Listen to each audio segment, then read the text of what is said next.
tous, bonjour l'Afrique, bonjour Paris, bonjour le monde, bonjour le Congo-Brazzaville. Oui, alors vous qui êtes du Congo-Brazzaville, je vous invite à regarder cette émission aujourd'hui qui va vous présenter le parcours, l'expérience, le projet d'un leader. En tout cas, il nous dira s'il est leader, hein, c'est la question qu'on lui pose aujourd'hui. Et c'est la question qu'on pose en général aux invités que je reçois. En fait, l'émission s'appelle Eugénie Dieki s'invite chez vous. Et donc, Dimitri Mfumu Titi nous a invités dans un endroit assez coquet, je trouve. Nous sommes à Bastille, à Paris, dans le 11e arrondissement. Et nous sommes heureux, enchantés d'être avec Dimitri. Donc, c'est Côte d'Ivoire.news, Obota News, ivoirebusiness.net, si vous nous suivez. Donc, partagez, posez des questions à notre invité, donc, qui s'appelle Dimitri Mfumu Titi, qui va se présenter beaucoup plus que cela. Bonjour Dimitri. Bonjour Eugénie. Comment tu vas? Écoute, je vais bien, je te remercie et bienvenue chez ADRNS. Oui, tout à fait. Alors, ADRNS, c'est Association Développement Relations Nord-Sud. Oui, tout à fait. Donc, on a souhaité avoir un nom qui parle de lui-même, qui réunit à la fois les personnes du Nord et du Sud. Donc, on parle de l'Afrique, donc la du diaspora. Congo, Non. On parle là de l'Europe. Oui, exactement. De l'Europe et de l'Afrique. Donc, en fait, pour pouvoir tisser des liens entre et pouvoir travailler sur des relations de développement économique, en ce sens, pour pouvoir en fait aider le continent africain. D'accord. Alors, on en parlera plus en profondeur dans quelques instants. Et puis, tu vas répondre à 5 questions qui vont peut-être définir ton profil de leader. Et il y a aussi un défi qu'on va te lancer. Est-ce que tu es prêt? Je n'ai pas le choix, non, je ne peux plus reculer. Hein. Tout à fait. Bon, alors, on va commencer par une remarque d'un followers, Christian Mayanji, j'espère que tu nous regardes, Christian Mayanji, qui nous écrit ceci: ma chère parente, son Mfumu, qui ne t'a pas laissé anthropologiquement et historiquement indifférente, je l'espère, détermine sa vocation et répond partiellement à ta réponse. En connaît-il le sens ou le porte-t-il comme une perruque? Oh là, dis donc. Mfumu Titi. Oui. Alors, est-ce que tu connais la signification de ton nom? Bien entendu. Oui. Ça veut dire Mfumu Titi. Alors, déjà, il y a deux mots. Il y a Mfumu et Titi. Juste pour l'histoire, parce qu'il faut savoir comment est né ce nom. Oui. Vous savez, en Afrique, lorsque du temps de mon père, les enfants naissaient, ils avaient un nom différent, malgré qu'ils étaient dans Tout à fait. la même famille. Oui.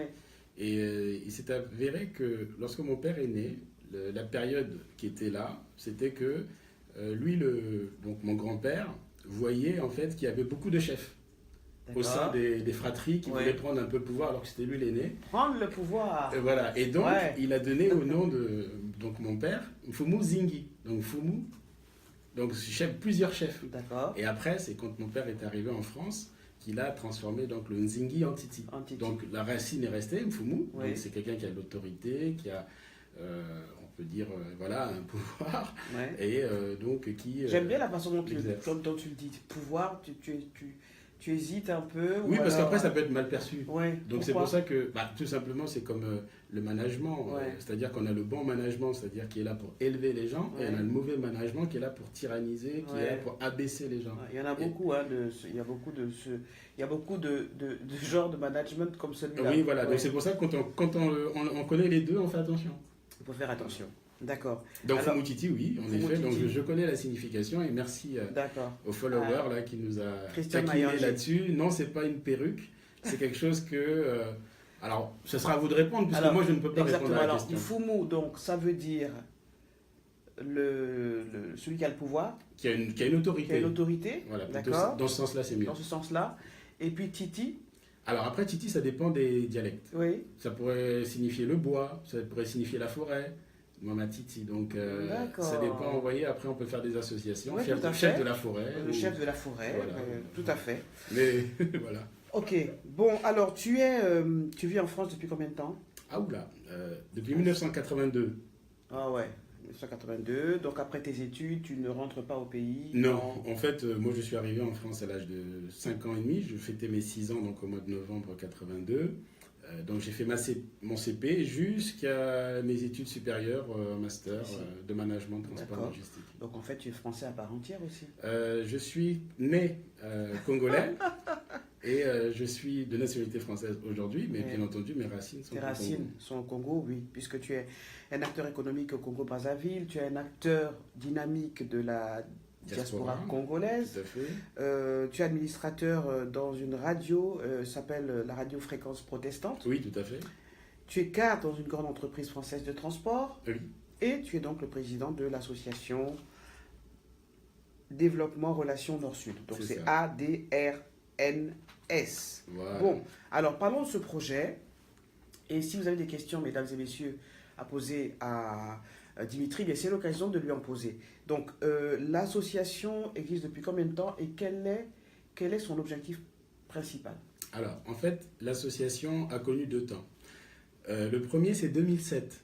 Donc, c'est pas récent. Ouais. 2007, en fait, ce qui s'est passé, c'est qu'on a eu l'élection de Nicolas Sarkozy et il avait créé le ministère de l'immigration et du co-développement.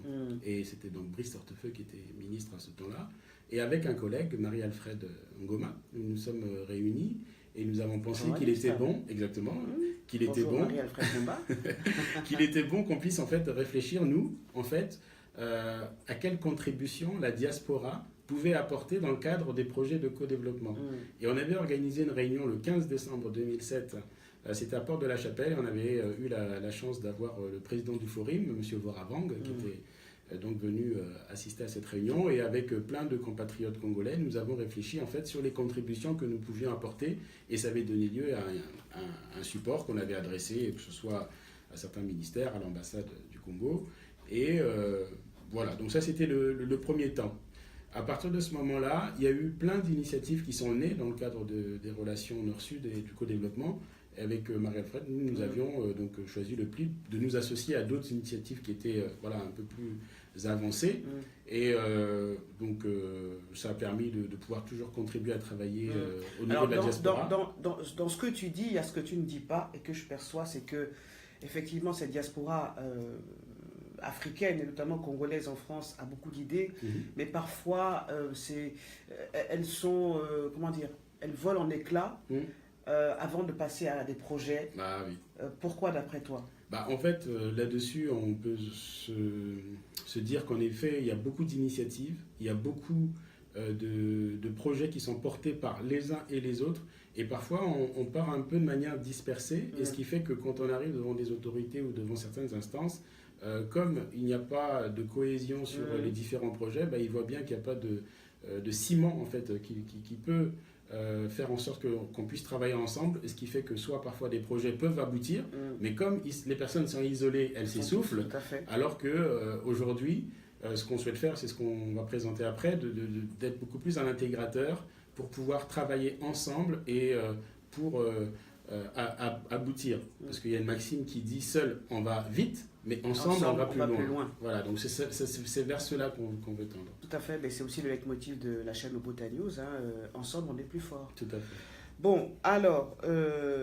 Donc juste 2007, oui, il y avait ce projet qu'on avait lancé, et ensuite donc, on s'est investi, et force est de constater que là, dernier, en septembre 2017, toujours avec Marie-Alfred, nous nous sommes appelés, nous nous sommes dit... 7, hein. Voilà. Nous nous sommes dit, mais qu'est-ce qui s'est passé depuis 10 ans? Ouais. Et on a observé quand même qu'il n'y a pas eu grand-chose. Et c'est pour ça qu'on a souhaité relancer en fait la dynamique d'antan, donc ADRNS, pour pouvoir en fait regarder quels étaient les enjeux d'aujourd'hui. C'est pour ça que notre réunion du 8 décembre avait pour titre Europe, Afrique, les nouveaux défis. Et à l'aune de ces nouveaux défis, nous avons lancé donc officiellement en octobre 2017 l'association enregistrée donc à Saint-Germain-en-Laye, à la préfecture, pour pouvoir en fait porter nos projets et qu'on va développer ensemble. D'accord. Alors, parlons de cette j'ai envie de dire, c'est un grand projet, hein, c'est énorme. Donc, l'association s'appelle Association Développement Relations Nord-Sud. Le projet, en fait, il vise à accompagner les organisations publiques et privées, aussi bien africaines que françaises, pour ne pas dire européennes, tout à fait, autour de projets qui touchent différents secteurs. Ça va de la santé à l'économie, n'est-ce pas? Alors c'est beaucoup plus précis. C'est beaucoup plus précis. Je le dirais. Je vais expliquer ça aux personnes qui nous regardent.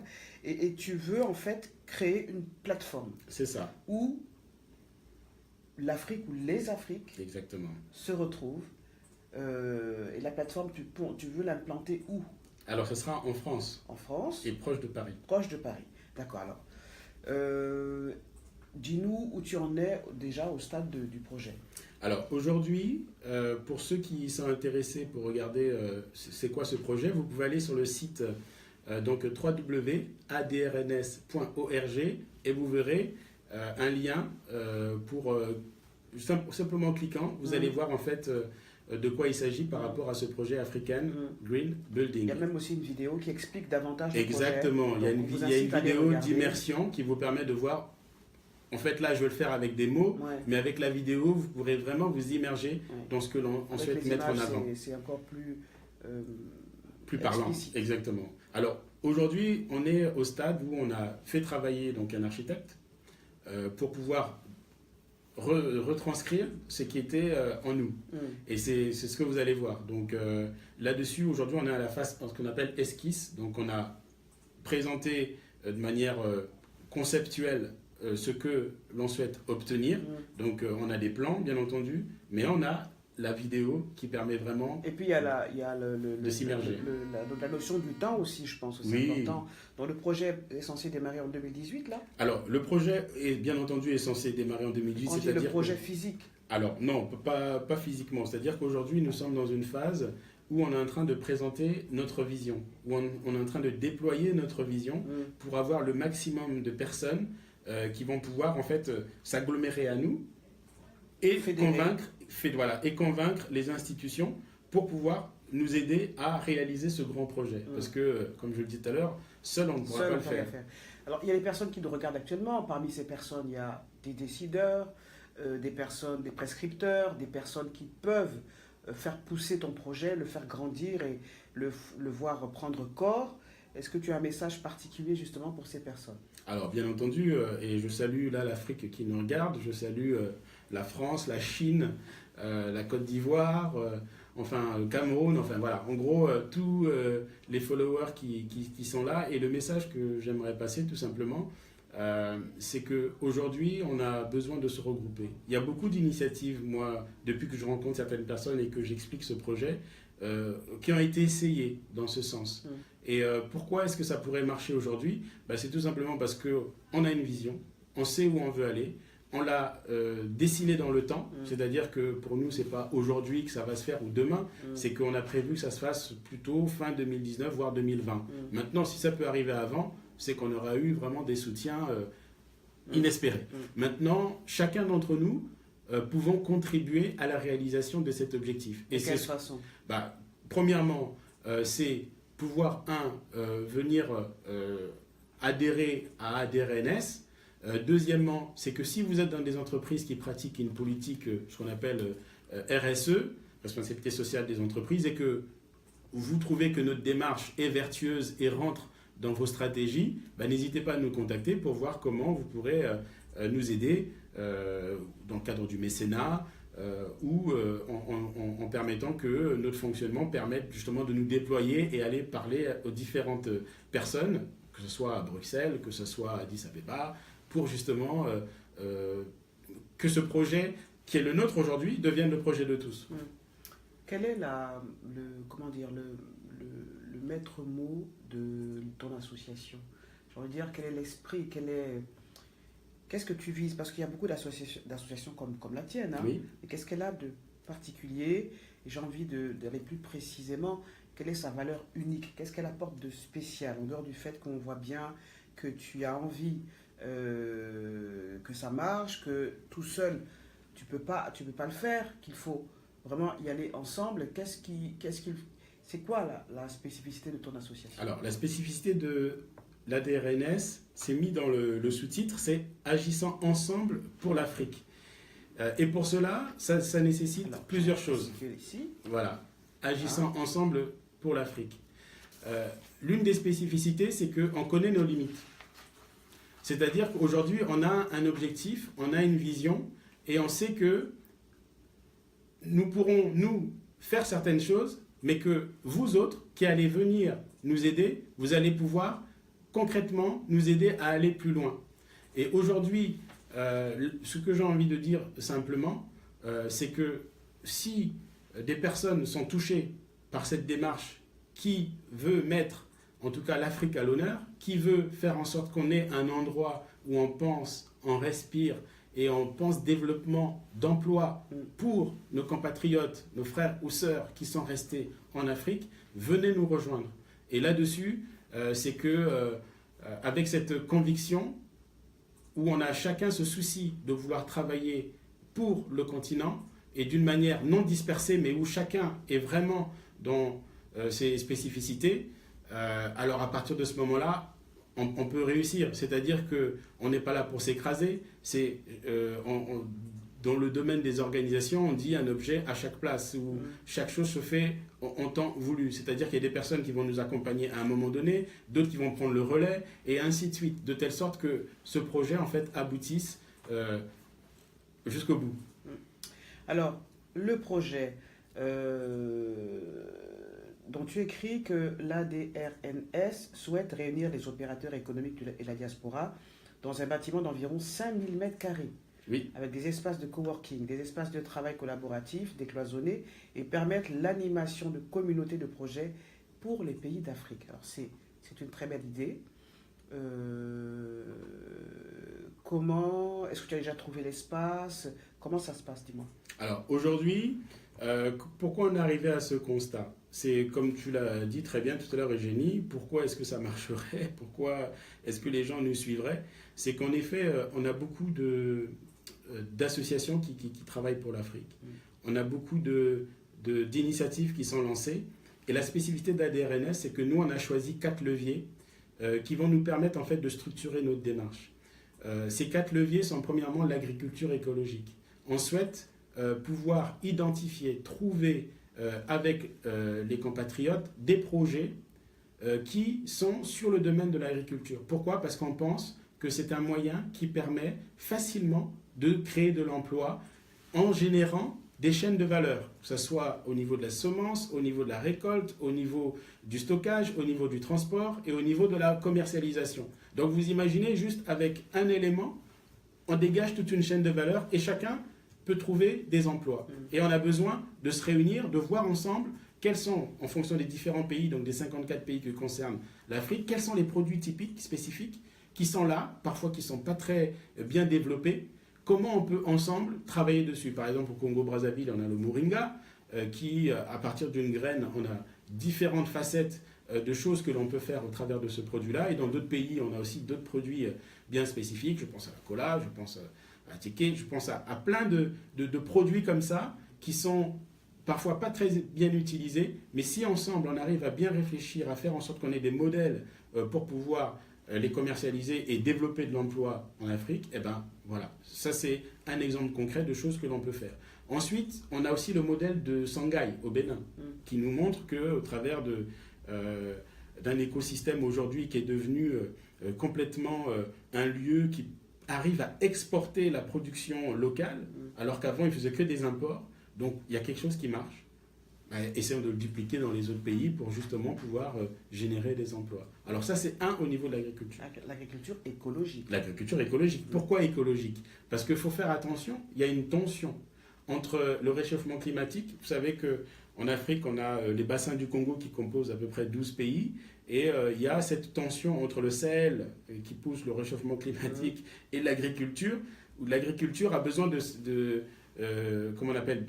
d'avoir beaucoup de terrain pour pouvoir produire en grande quantité, parce qu'on sait très bien que si on respecte les cycles de production, on doit planter à un moment donné, on doit récolter à un autre moment donné. Ce n'est pas toute l'année qu'on a le même produit. Donc c'est pour cela que pour pouvoir nourrir un certain nombre de personnes, il y a besoin de beaucoup de terre. Mais si on prend beaucoup de terre, c'est-à-dire qu'on réduit aussi la diffusion de l'oxygène. Donc on empiète sur les forêts. Donc c'est pour cela qu'on parle d'agriculture écologique. Donc faire attention entre cette expansion-là et le réchauffement climatique. Deuxièmement, il y a l'économie, ce qu'on appelle circulaire. L'économie circulaire. L'économie circulaire, c'est quoi? C'est penser que dans les petites industries, moyennes industries ou grandes industries, intégrer tout de suite la gestion des déchets dans le process de fabrication. C'est-à-dire qu'aujourd'hui, la COP22, COP23 sont d'accord pour dire que l'Afrique ne pollue pas. Alors, gardons ces bonnes choses.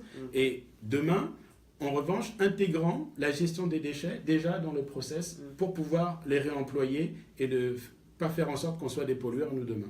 Utilisons un peu le retard que l'on a pour être une bonne avance. D'accord. Alors, pour ceux qui nous regardent actuellement, donc vous êtes sur Obota News, Côte d'Ivoire.news, ivoirebusiness.net. Est-ce que le projet de Dimitri Mfumu Titi, qui est mon invité aujourd'hui, vous convainc? Est-ce que vous pensez qu'il a l'âme d'un leader? Je te pose la question, c'est essentiel parce que c'est vrai qu'il y a beaucoup de projets, à la fois en Afrique ou ici, en France, qui n'aboutissent pas au sein de la communauté parce que soit le leader est incompris, soit il a une tendance à être autoritaire, à avoir le pouvoir pour lui. Disons, quels seraient les freins à ton projet d'après toi? C'est la question que je vous pose aussi, hein, vous qui nous regardez. Quels seraient les freins justement? Est-ce que tu as une équipe autour de toi qui t'accompagne? Parle-moi un peu de ton équipe. Alors bien sûr, oui, je ne suis pas seul. Nous, l'association ADRNS, donc comme je le disais tout à l'heure, on a déposé nos statuts au mois d'octobre. Donc on est aujourd'hui enregistré, journal officiel à publier. Et donc pour créer une association, il faut être 2.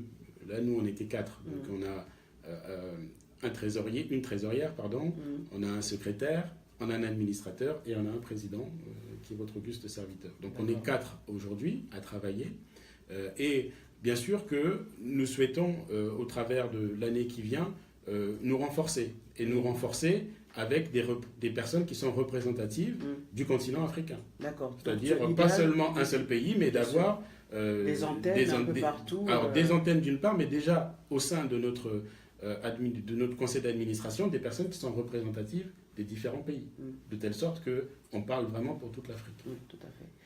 Donc, ce serait l'ambition en 2018, c'est de... Oui, c'est ça, exactement, de nous consolider. De fédérer ces personnes-là. Exactement, de nous consolider déjà au niveau du bureau de ADRNS et pouvoir être représentatif de l'Afrique à laquelle on veut s'adresser. Ensuite, dans le cadre de notre développement, on va structurer un peu mieux notre organigramme. C'est-à-dire qu'aujourd'hui, il y a le président, et puis bien sûr le bureau, et un conseil d'administration. Moi, ce que je souhaite à terme, c'est avoir un conseil de surveillance qui sera... qui servira à quoi? Qui sera à côté du président, qui aura pour rôle de conseil, uniquement de conseil. Ce qui permet justement d'avoir un président qui sait se référer à des personnes qui ont une certaine expérience. Comment on trouve le bon conseil, justement? Mais tout simplement parce qu'aujourd'hui, moi, j'ai à peu près 15 ans d'expérience quand même de travail. J'ai appris à observer différentes personnes autour de moi qui ont su me conseiller alors qu'elles n'étaient pas forcément... Ce serait quoi le profil, justement? Si toi, tu as 15 ans d'expérience dans ce domaine-là, c'est quoi un bon conseil? Quelles sont les qualités d'un bon conseil? Parce que peut-être qu'il y a des personnes qui souhaiteraient adhérer à ton projet et qui se disent, mais tiens, j'ai ça en moi, je suis un bon conseil. C'est quoi les qualités d'un bon conseil? Les qualités d'un bon conseil, c'est quelqu'un qui a déjà une maturité, pas seulement en âge, mais une maturité au titre de l'expérience, qui a connu des échecs aussi, parce qu'on n'a pas nécessité toujours d'avoir connu des succès, parce que les échecs nous permettent de grandir, et puis nous évitent aussi à nous aussi qui sommes jeunes aujourd'hui de reproduire certaines choses qui ont déjà été faites et avoir l'écoute de quelqu'un qui soit déjà exercé une responsabilité significative et qui justement aura en tout cas mon écoute. Alors on revient au levier d'action. Voilà, c'est ça. Donc on en a développé 2, il en reste 2 autres. L'agriculture écologique, il y a l'économie circulaire, c'est ce que tu disais. Il y a l'économie de la connaissance. C'est aussi le gros morceau, ça. Oui, tout à fait. L'économie de la connaissance, ce qui est important, j'aimerais citer notre philosophe Amadou Hampâté-Bâ qui disait que le savoir est la seule richesse que l'on puisse entièrement dépenser sans en rien la diminuer. Explication de texte. Tout simplement pour dire qu'aujourd'hui, je suis avec Eugénie. Nous sommes en train d'échanger des informations, de la connaissance. C'est-à-dire qu'à la fin de notre échange, Eugénie et moi allons ressortir grandis, soit moi par rapport aux questions qu'elle va me poser, parce qu'il y a des choses auxquelles je n'aurais pas penser et qui vont me faire aller de l'avant. Et inversement, Eugénie va apprendre des choses. Et à la fin, tous les deux, on va s'enrichir. Exactement. Alors que si je donne 20 € à Eugénie, je perds 20 € en sortant de notre réunion. Vous voyez la différence? Donc l'économie de la connaissance, c'est de penser qu'aujourd'hui, on a comment on appelle ça, un écosystème dans nos pays. Certains utilisent le biomimétisme, c'est-à-dire de pouvoir observer la nature, de pouvoir voir ce qu'elle-même, elle arrive à produire, pour que nous, dans le monde, c'est-à-dire économique, qu'on puisse reproduire certaines choses qui permettent de préserver la nature et en même temps de pouvoir développer une certaine économie et pouvoir tout simplement nous enrichir sur des produits qu'on a complètement oubliés, mis de côté. Je reviens sur le moringa. Donc aujourd'hui, c'est vrai que nos pays vont sur tout ce qui concerne le pétrole, les forêts, tout ça. Il n'y a pas de problème. Or, il y a un gisement énorme sur l'économie verte. Il y a vraiment des gisements énormes qui n'ont pas été exploités. Et c'est pour ça qu'on pense que l'économie de la connaissance adossée avec des scientifiques, avec des agronomes, avec des personnes justement qui ont un certain recul et savoir de ces sujets-là, nous permettront de dénicher des gisements d'emploi demain dans chaque pays. Parce qu'il y a des produits qui sont utilisés et qu'on n'a même pas connaissance nous-mêmes aujourd'hui en Europe et qui ont des vertus, que ce soit médicinales, que ce soit thérapeutiques. Voilà. Donc, c'est énorme. Le gisement, il est énorme. Donc, on a besoin de personnes de ces compétences-là pour nous aider à aller plus loin. Et puis, dernier levier d'action, les hommes et les femmes. Voilà, vous le disiez tout à l'heure, il n'est de richesse que d'hommes. Ça, c'est Jean Baudin, un économiste qui disait ça. Et cette phrase, je la fais mienne parce qu'aujourd'hui, on ne peut pas penser développement sans les hommes et les femmes de la diaspora qui la composent. Et alors, nous savons que... C'est bien de dire ça, mais concrètement, tu le vois comment? Parce que c'est bien, tu vois, tu parles un peu comme les hommes politiques aussi, hein. Peut-être que tu en seras un demain. Oui, on ne peut rien faire sans les hommes et les femmes, mais concrètement, sur le terrain, ça voudrait dire quoi? Concrètement, c'est qu'aujourd'hui, pour porter un projet, il est issu d'une réflexion, soit d'un individu, donc qui est homme ou femme, qui a le désir de le voir se réaliser soit ici en Europe, soit dans son pays d'origine en Afrique. À partir de ce moment-là, quand cette personne est porteuse de projet, elle peut venir voir ADRNS. Et nous, en fonction de la finalité de son projet, on peut l'adresser sur les fonds qui existent. Par exemple, le Moringa, il y a des fonds qui existent aujourd'hui. Si quelqu'un porte ce projet-là, nous, on sait lui dire qu'il y a la Banque mondiale, il y a des fonds Moringa qui ont été mis en œuvre. Voilà les lieux où il faut adresser votre dossier pour que votre projet soit financé. Si on a aujourd'hui des personnes qui ont des projets sur d'autres sujets, eh ben, c'est eux qui sont les seuls qui pourront amener à la réalisation de ces projets. En revanche, nous, ce qu'on peut faire, c'est trouver les personnes, soit des économistes, des coachs, des consultants, qui vont permettre de rendre bancables leurs projets pour les amener à terme. Donc forcément, on a besoin des hommes et des femmes. Sinon, on ne peut pas, par exemple, cette initiative. Moi, je la porte aujourd'hui. Mais je sais très bien. Est-ce qu'il y a une femme à côté de toi, derrière toi, auprès de toi? Oui, heureusement d'ailleurs. J'ai 4 enfants aussi, donc oui, j'ai une femme à côté de moi et elle me soutient, donc c'est super. Tout à fait, c'est super. Alors c'est l'occasion de parler aussi de... Tout à l'heure tu disais que les échecs font grandir. Oui. Quels ont été tes échecs?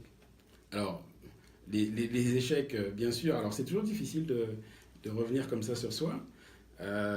Alors des échecs, oui, bien entendu, dans la vie professionnelle, il y a des sujets parfois que je n'ai pas su mener correctement, mais sans forcément de porter préjudice. Mais c'était que, en fait, derrière chaque échec, on s'aperçoit que soit, la motivation n'était pas là, in fine, ou soit on n'était pas, en fait, dans les bons rails. C'est-à-dire que c'était pas la mission ou c'était pas la chose que l'on devait faire. Après, il y a aussi des échecs qui sont formateurs. C'est-à-dire que quand on crée une entreprise ou quand on a une démarche entrepreneuriale, ça ne marche pas forcément du premier coup. Moi, j'ai des initiatives que j'ai lancées au Congo.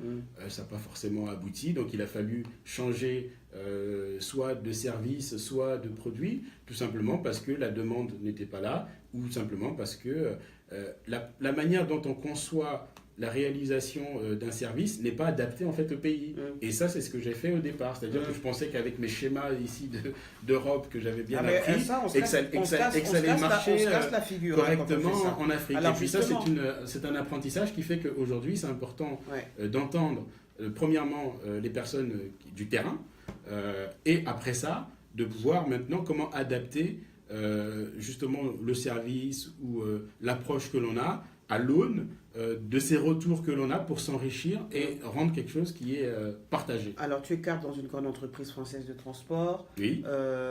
S'il fallait produire ce même système dans ton pays d'origine, donc le Congo-Brazzaville, ce serait quoi?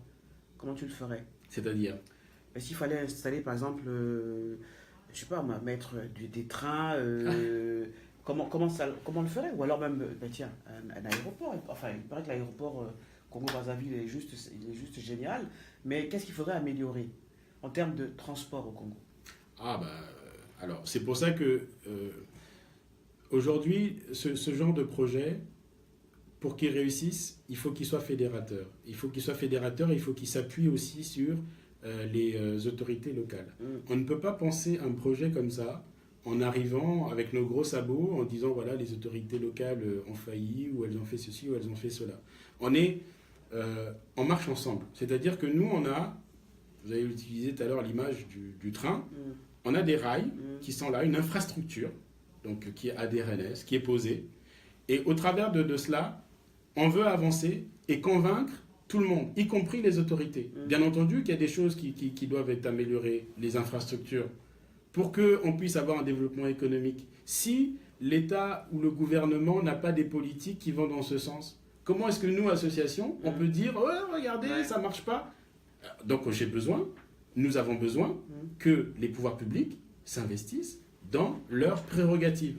C'est-à-dire que nous, ce qu'on attend, c'est de pouvoir travailler avec les autorités locales, qu'elles respectent leurs prérogatives et qu'elles nous aident, nous, à pouvoir dans quelle mesure l'État congolais pourrait t'aider, t'accompagner dans ton projet? Aujourd'hui, il y a des rendez-vous qui sont pris avec l'ambassade ici, donc on va voir comment avec le conseiller de la diaspora et peut-être monsieur l'ambassadeur, voir comment le Congo peut nous aider. Donc je ne peux pas aller plus en amont, puisque le rendez-vous sera pris très bientôt. Mais en tout cas, aujourd'hui, par rapport au projet, on a des modes de financement qu'on a identifiés. Voilà. C'est-à-dire que... À la question principale, le nerf de la guerre, comment on peut soutenir ton association? Alors, comment on peut soutenir l'association? Donc, en attendant que ce projet de bâtiment arrive, aujourd'hui, nous, on a des coûts de fonctionnement. C'est-à-dire que pour les réunions qu'on organise ou pour les déplacements qui sont nécessaires à présenter ce projet et à pouvoir... déployer notre vision, on a besoin de fonctionner. Donc concrètement, je le disais tout à l'heure, c'est des adhésions, c'est du mécénat, c'est un accompagnement pour pouvoir nous aider soit à relayer l'information dans les médias, c'est nous inviter à des colloques, des colloques ou même des formations qui ont... Pour faire connaître le projet. Voilà, pour faire connaître le projet et au travers de ça, identifier des mécènes qui vont pouvoir nous soutenir déjà dans le fonctionnement. Et in fine, quand on arrivera à bien présenter ce projet, qu'il sera partagé, c'est ce qu'on souhaite, partagé par tous, mais au moins qu'il soit connu, c'est que après là, oui, les États peuvent nous aider. C'est-à-dire que ce projet qu'on veut pour l'Afrique, nous on a identifié 3 scénarios en termes de portage, mais on pourra parler après des différents coûts. C'est qu'on imagine que ce projet peut être encouragé, premier scénario, par l'Union européenne et par l'Union africaine. 2 instances qui porteraient ce projet. Pourquoi? Aujourd'hui, on a un creuset. C'est-à-dire que les accords de Cotonou qui définissent les relations entre l'Union européenne et l'Union africaine cessent en 2020. Donc les nouveaux sont en train de s'écrire. Et c'est pour ça que nous, on arrive avec notre contribution en disant on est là, on a un projet pour l'Afrique, pour justement fédérer la diaspora et développer des projets qui seront générateurs d'emplois. Est-ce que vous pouvez nous accompagner dans cette démarche? Si on a l'Union européenne et l'Union africaine qui nous accompagnent, c'est extraordinaire. Je cite quand même que l'Union européenne donne 222 millions d'euros à la Libye pour retenir nos migrants. Donc, moi je demande juste 10%. Avec ces 10%, on peut financer ce projet. Faire en sorte que... Exactement. Et ce projet, il est financé pour 9 ans. 9 ans. Donc, ce qui fait que ça, c'est le premier scénario, de passer par l'Union européenne et par l'Union africaine. Deuxième scénario, c'est là, on en vient aux États. Donc, c'est de dire qu'il y a 54 pays en Afrique et de faire le tour des chancelleries. C'est pour ça que je commence par le Congo. Et de dire, écoutez, voilà le projet qu'on a pour l'Afrique. Est-ce que vous souhaitez nous soutenir? Vous portez garant de la réussite de ce projet.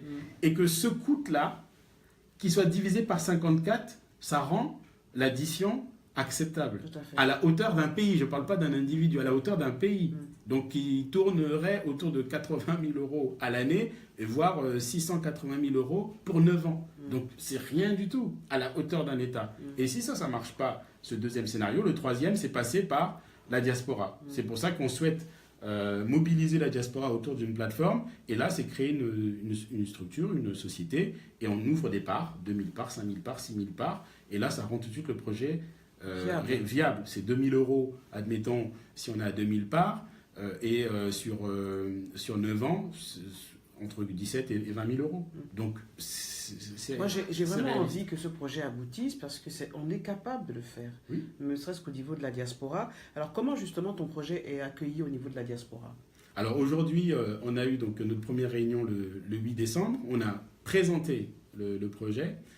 Donc après la conférence sur les nouveaux défis entre l'Europe et l'Afrique. Alors aujourd'hui, on est au début. Donc et déjà, je te remercie, Eugénie, pour l'occasion qui m'est offerte de pouvoir justement présenter cette initiative et qu'elle puisse faire du chemin, que ce soit en Côte d'Ivoire, que ce soit en Chine, que ce soit aux États-Unis, que ce soit en fait partout où les personnes nous écoutent. Donc pour l'instant, à chaque fois que j'en parle, c'est un écho favorable. C'est-à-dire qu'avant même qu'on ait le film que vous pouvez aller voir donc, sur www.adrns.org, les personnes, déjà, avant même de voir ça, c'est un beau projet, c'est super, on souhaite que vous puissiez aboutir. Donc, maintenant, ce sont aujourd'hui des mots que je mets, c'est une vidéo que vous allez voir, mais c'est pour ça que je dis ensemble, on peut le réaliser. Et en tout cas, moi, je vais m'y engager. Voilà, j'y suis déjà engagé d'ailleurs. Alors, on va passer à une autre phase de cette émission. Il y a un écrivain, je ne sais pas si vous le connaissez, poète du Congo-Brazzaville, qui s'appelle Margel Okolu, qui écrit ceci: « Chaque jour qui se lève est une nouvelle occasion d'être une meilleure version de soi-même. » Donc, qu'est-ce que ça t'inspire, ça? Bien entendu. Je ne peux être que d'accord. Chaque jour qui se lève permet d'être une meilleure version de soi-même. Bien sûr, oui, parce que ça inspire qu'il faut être humble. C'est-à-dire qu'aujourd'hui, ce projet tel qu'il est, moi je le pense d'une certaine façon. Et au fur et à mesure des échanges que j'ai avec les différentes personnes, j'évolue.